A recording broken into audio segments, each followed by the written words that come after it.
bag is literally secured, as you can see. Let's get one sample out. Ooh. On the black? You haven't done it on the black yet? That's clean. That's very clean. Fantastic. To 44th Street, then turn left onto 6th Avenue.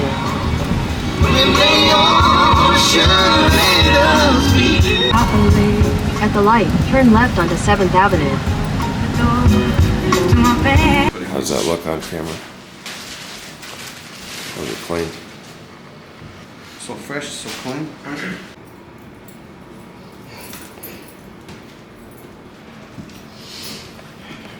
Very clean. Yep, got the new shirt on. Beautiful. Carhartt rules. Carhartt. Carhartt everything. Real blue collar boy.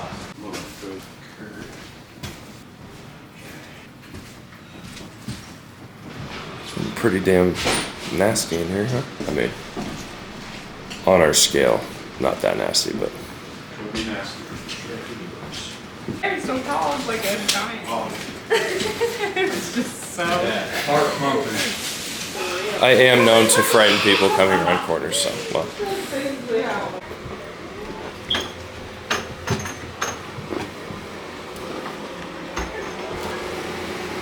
Well, let me see. I mean, you can still see it.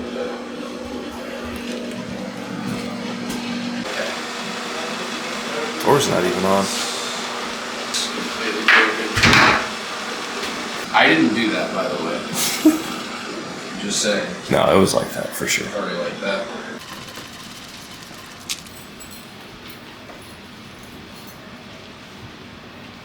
Okay, so we have in front of us is 4 commercially available degreasers that you can get at pretty much any store, like a Home Depot in this case.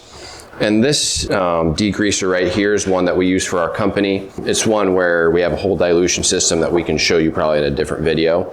We just kind of want to test to see how all these are going to perform against one another. So we're going to test the top of this fridge. It's going to be a really nice shot to see, first of all, just see the transformation, but we'll test all these products on the top of this fridge, and then eventually there's some grease on these walls too. So we'll do a test on the walls, and then we'll go from there. So the first product we're going to test is this Zepp Heavy Duty Citrus Degreaser and Cleaner. It says that it's a restaurant grade degreaser. So what that means is that it removes oil, grease, adhesives, and kitchen soil. It says to use it on stovetops, appliances, and countertops. So this one we might not use on the walls because if it doesn't say that you can use it on a surface, we're not going to do it. Probably a good reason for that, and we can read about that more probably. Let's see what the directions say here. So it says spray.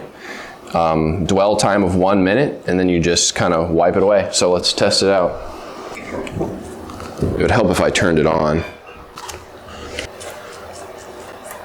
as I'm spraying it, Joe. Sorry, man. All right, now we're gonna wait a minute. Some elevator music. Yep.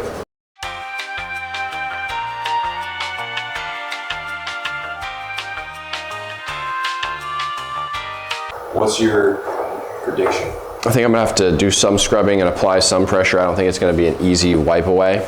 I mean, specifically because this section right here that I sprayed it on, to be fair, you can see it has a higher kind of buildup of grease and stuff compared to the rest. Assuming that is pure grease, but it's a yellowish, filmy substance, so it looks like grease to me. All right, we're probably good to go here. Let's see. It got a lot of it. If we just start to press a little bit, what we'll probably have to do on this stain is re-spray it. Let's move on to another cleaner here. All right, next product is Goof Off. We really love this brand. We use their household stain remover all the time. Basically, it says that it takes off ink on fabric, permanent marker, scuff marks, and let's see the directions. Apply directly to surface, allow Goof Off to penetrate for at least 1 minute, then wipe off with a clean, absorbent cloth. Lastly, if applied to fabric, wash before wearing. This one is not a degreaser. This brand has a degreaser. We've bought it before, but this is not a degreaser. This is a stain remover. We should have their actual degreaser if we're gonna be testing degreasers, but we'll test it anyways. Test this section right next to it here. We're gonna wait a minute.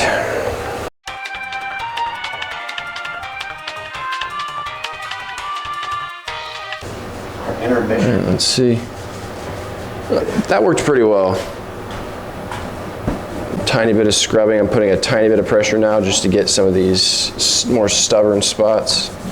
Some of these I think are stains that aren't going to come out easily, but overall seems to work pretty well. Next, this is Dawn Professional Heavy Duty Degreaser. What it says it does is cuts extra tough grease and grime. It's good on hoods, ovens, concrete. That's kind of a weird change of tune there, and more. So let's see how to use it. Spray on greasy and soiled areas. Wipe. Rinse and buff dry as needed. Let soak for extra tough soils. Use on fryer area, range hoods, ovens, etc. Do not soak plastic or coated aluminum surfaces. It didn't say anything about a dwell time, but to be fair, let's give it a dwell time of a minute, just like we did the other two.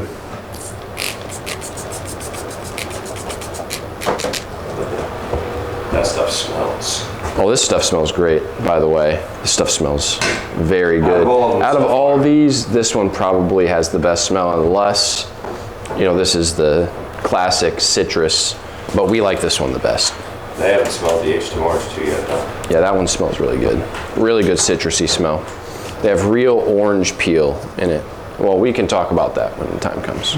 Give it another couple seconds.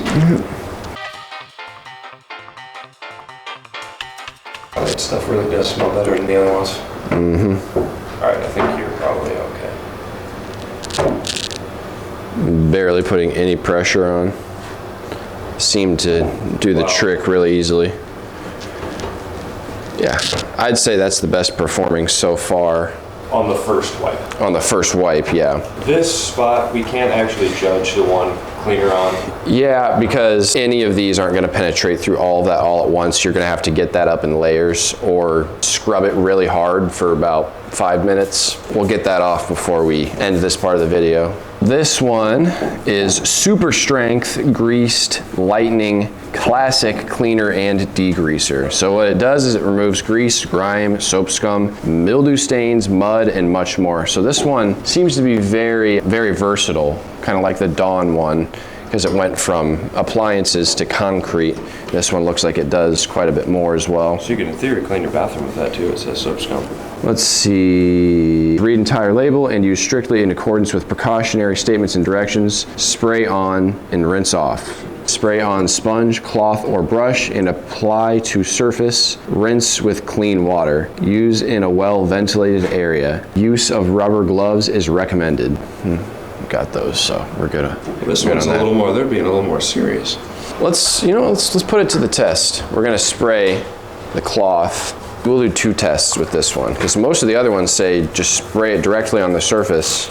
This one's saying spray the cloth, so we're gonna spray a whole bunch on here. We'll test a small section just to see if it works on its own like this. We'll test like kind of over here. Barely putting any pressure down. It's pretty good.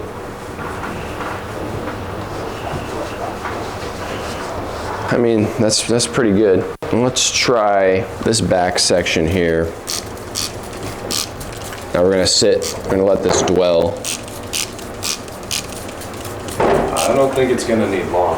I don't think it will either. We're gonna blot this though, make sure it gets everywhere. Good blot technique. Yep.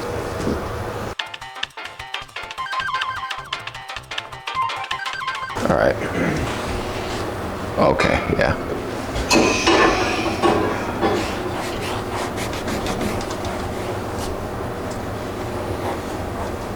Seems to have worked. Yeah, that's pretty good. Yeah. So I'd say the best 2 performing so far have been these 2. Seems to be. They're also the most versatile. This one smells better, but this one seems to work immediately and just cut through stuff really intensely. But it has a harsher smell. It does say wear gloves, and probably wouldn't be the worst idea in the world for me to wear a mask and goggles, but here I am. Now we're gonna test this. This is a product that we actually use for our business. It's more of a commercial product. It's called, the brand is called Envirox, but the cleaner is called H2 Orange 2.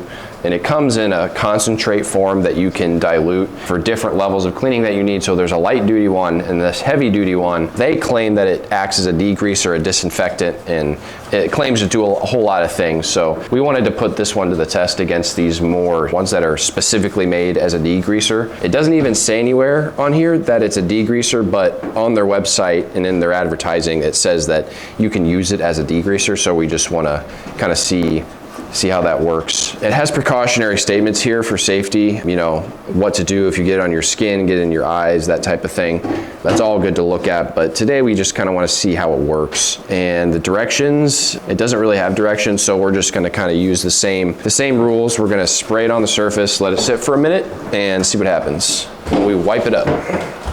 I'm going to do this section back here.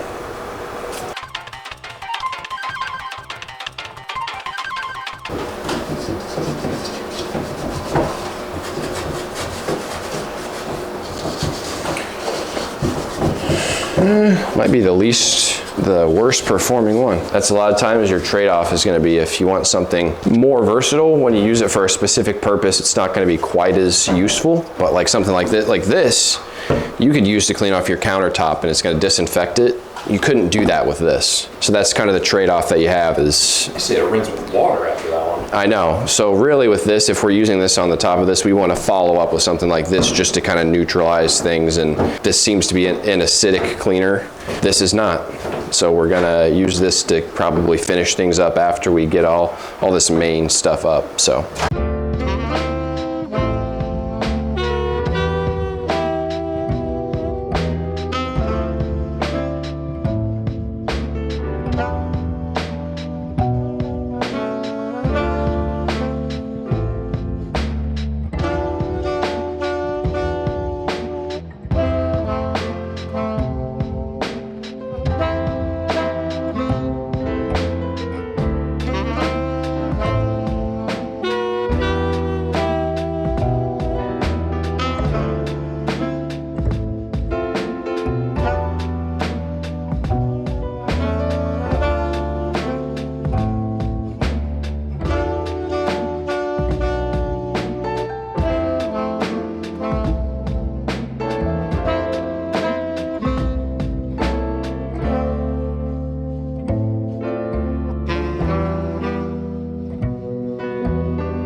All right.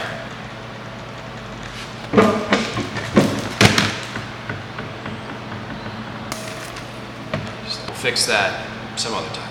So what we're gonna do right now is go through each of these products in a couple different categories. First category is gonna be toxicity or just health risks, I guess you could say. Basically what I'm gonna do is with each one, there's lots of chemicals that are within it, but I'm gonna just point out one or two, probably just one, the most toxic and kind of the things to look out for in terms of what's gonna happen to you. So for the H2 Orange 2, really the main chemical to look out for in this product is hydrogen peroxide. It's not dangerous exactly, but it is a fire hazard and it can cause a little bit of lung irritation and it can make it kind of hard to breathe, but that's about as bad as it can be. With that said, it's, you know, you still want to use PPE, you still want to use nitrile gloves or rubber gloves, whatever the case may be. So let's move on to this one. Goof off. The main, most toxic chemical in this one is called butoxyethanol, is how I think you say it. So with this one, from the research I did with that particular chemical, in the short term, it's going to cause maybe a little bit of skin irritation. It can cause shortness of breath, lung irritation, but the main thing with this is long term, it can cause liver and kidney disease and anemia, but that's only with like long-term exposure. So that would be a thing where it's like if you use this once every couple months to get some marks off of things, use it as a degreaser, it's not going to be a big deal. But if you work in the industry and you're using this stuff without any mask, without any goggles, and without any gloves, I would not recommend that. It's not going to be smart. Now with the ZEP. So the most harmful chemical in this one is D-limonene. This one's also flammable, And what this can cause is just dizziness and damage to central nervous system, so it's not that big of a deal because you don't need that. So, the grease lightning. Now this one is honestly probably the one that you're gonna wanna, protect yourself the most. The most toxic chemical in this one is sodium hydroxide. This is one where if you go mixing this with bleach, if you go mixing this with other harsh chemicals, it will actually create a gas in the air and it can be toxic. Like actually it can make you pass out. Maybe if you use too much of it, you won't be able to breathe when you're passed out. So it's not a good combination. Other than that, it can cause allergic reactions. Just don't mix it with other things. And I would go as far to say, if you use this and you're planning on using bleach on it afterwards, which I have no idea why you do that. But if you're going to, you use this, you use a neutral pH cleaner to get all of this off of it, and then use your bleach or whatever diabolical stuff you're up to. Then with Dawn, we're talking about butoxyethanol again. So we've already talked about that with the goof off. And just as a reminder, skin irritation, lung irritation if you inhale it. But again, on the spectrum of these, not the most dangerous. So if we were gonna rank order these in terms of how dangerous they are, this would be the most dangerous. This would be the second most dangerous. This would be the third most dangerous. This would be fourth, and this would be fifth. That's about what we're looking at. The second is ease of use. The meaning of that to me is like if I spray it, do I have to do any additional scrubbing to get up the grease? And from what I could tell, this is how I would rank order them from what I can remember. We're not filming this on the same day, by the way, so forgive me. This was the most effective. This was the second most effective. This was the third. This was the fourth. And this was the fifth. And we're going to talk about trade-offs here in a minute, because one of the trade-offs for effectiveness for one particular task is versatility. So if you're versatile, you're not going to be as good as a specialized product like this. But with a specialized product like this, that's going to do more work instead of your muscles, you get the trade-off, it's going to be a little more toxic. So then 3, protecting surfaces. This is a big one. So this one really is going to be safe anywhere. Like this is actually H2 Orange 2. They kind of pride themselves on being like one of the most versatile cleaners, and how we judge versatility is you can get a multitude of materials off of a multitude of surfaces. So it's materials and surfaces, because this isn't going to cause any crazy damage to like you could put this on I wouldn't spray it on a painted wall, for example, and let it sit. I would spray it on a cloth and wipe whatever you need to wipe. But like you could use this in a bathtub, any sealed surface, it's not going to eat away at it. So that's great. So with the goof off, apparently all you can't use it on is acrylic plastics, which I guess I don't even know what that means. I'm going to look for an example of like an acrylic plastic. According to the internet, acrylic sheet is used in everything from windows and wall partitions to lighting fixtures and canopies. Don't use it for that. Now for the ZEP, let's see what it says about the surfaces. So this is what it says that you can use it on. For use on appliances, grills, stovetops, tools, engines, fiberglass, aluminum, stainless steel, enamel, and kitchen surfaces. Not for use on cement, glass, acrylic glass, plastics, auto paint, leather, or natural stone surfaces. I think this is going to be the most versatile right now. This is second, so let's go through the rest of these for versatility and see where we end up. So with the grease lightning, this has a bunch that you can't use it on because of how toxic it is, and that just goes to, if it's going to eat away at your skin, if it's going to do all these terrible things to you if you don't wear the right equipment, it's going to do the same thing to a sealed surface. So I'm assuming it's going to go down at the end here, so let's tentatively put it there. Now for the Dawn, all it says is do not soak plastic or coated aluminum surfaces. So actually very similar to this guy here. These two might be neck and neck right now. But this one might be slightly better for surfaces, it seems like to me, because this one had more that you can't do. This only had a list of 2 things that you can't use it on. Now for the goof off, it says it removes tar, ink and marker, gum, scuff marks, lipstick, shoe polish. So it's pretty versatile in terms of what it can remove, because it's technically not even a degreaser and it still does remove grease. But in terms of the surfaces, do not use on acrylic plastic, because it's just acrylic plastic and this is slightly more versatile than this on what it can remove. I think we need to do this. It's only fair to goof off. Okay? This one is last still, because this one is still more versatile than this one because this one is limited on the surfaces you can put it on. This is our rank order for versatility, so do with that what you will. As we continue to make these videos, we're going to continue to make our rating scale more sophisticated. But for now, we think rank ordering and just kind of demonstrating how well things work is pretty useful. But if you have suggestions on how to grade these things, and maybe some of us real smart with spreadsheets and numbers can hook us up in that department. But for now, we're just gonna our rank order for the total usefulness, the total value you get out of each one. It can be somewhat tough to compare some of these things because they do slightly different things and there's some overlap. But I'm just gonna do it based on how often we use it and how useful it is to our company. So I would say, at least to me, among all these things we talked about, you can tell me if you agree. I personally think effectiveness is number one. I think that's the most important thing. Now, we don't want to reward something that does a bunch of other things, but doesn't do the main thing as well. Yeah. For this video, we don't want to reward that. We want to reward what the task actually is, which is removing grease. So for that reason, I think I'd put this number one. So for number two, this one's actually kind of tough for me. Because the trade-offs between ZEP and Grease Lightning. I know. I think with Grease Lightning, I have to put number two because of how effective it is. Now, the trade-off is you're really gonna, with any of these, I really would recommend using gloves and protective equipment, but this one is notably more dangerous, if you want to call it that. That's the trade-off, but I personally think effectiveness is too important to ignore. Well, Dawn and Grease Lightning were close enough. Close enough. Grease Lightning might have been a little better, but it's way less safe. Yep. And then for this specific task, I have to put this third, and then I probably have to put this fourth, just because this is really, we use this a lot for stain removal, and this we can use to remove grease, and we might need a little bit of mechanical aid, which is just something to scrub it, which we're fine with. We always have those tools available. As a matter of fact, the risk of damaging surfaces with a chemical, sometimes it's better just to use a slightly less dangerous chemical and then use something to scrub that's softer than the surface that you're touching. That's a key right there. So that's our rank order. If you think you know more than we do, feel free to tell me a degreaser you think is better. If you think we got this all messed up, then let us know.